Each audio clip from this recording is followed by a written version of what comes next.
Monsieur le Président, Monsieur le ministre de la Santé, une autre pénurie menace la France, celle des médicaments.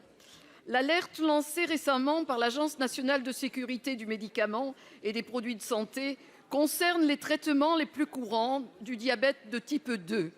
Mais c'est l'arbre qui cache la forêt.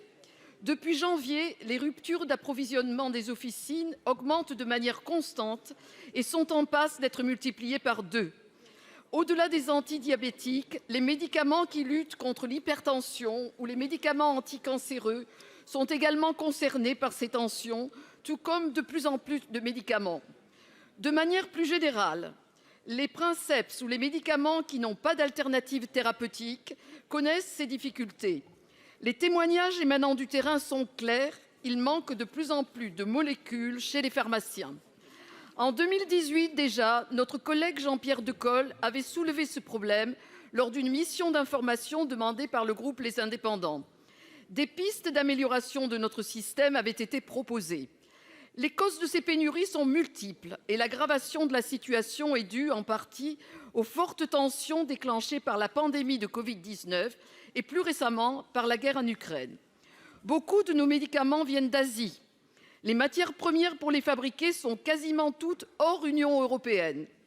Nos chaînes de distribution ne sont pas assez efficaces. C'est un problème de souveraineté pour la France et pour l'Europe. Nous devons produire nos médicaments. Les ruptures de stock et les tensions sur les approvisionnements nous fragilisent. Nous risquons des drames humains. Nous ne pouvons pas l'accepter. Monsieur le ministre, quelles sont les réponses conjoncturelles et surtout structurelles que vous comptez apporter pour lutter contre ces pénuries? L'échelon européen n'est-il pas incontournable? Pour vous répondre, la parole est au ministre de la Santé et de la Prévention, Monsieur François Braun. Monsieur le Président, Mesdames et Messieurs les sénateurs, Madame la sénatrice Mello, le médicament est un secteur stratégique, essentiel pour notre pays, qui répond à plusieurs enjeux. Renforcer notre capacité d'innovation, développer nos capacités de production et favoriser cette augmentation de ces capacités en attirant des industries étrangères dans notre pays. Également, vous l'avez dit, un enjeu de souveraineté nationale, mais aussi un enjeu de souveraineté au sein de l'Europe. Tout cela pour garantir un meilleur accès à nos concitoyens et un meilleur approvisionnement pour éviter ces pénuries.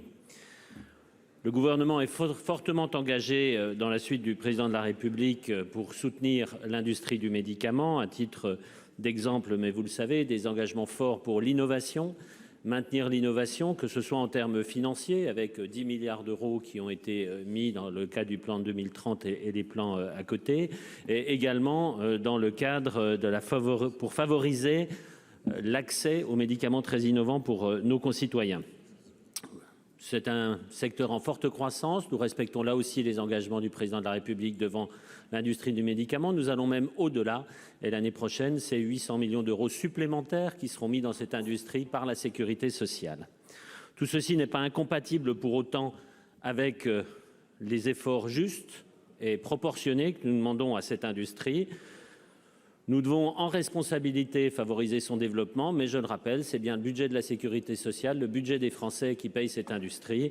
Et le gouvernement s'est engagé à ne pas augmenter l'impôt et ne pas diminuer non plus les droits de nos concitoyens. Nous avons pour autant entendu les remontées fortes de ce secteur. Nous travaillons avec eux sur une restructuration structurelle de l'ensemble du secteur et sur le meilleur moyen pour passer l'année 2023 qui est devant nous.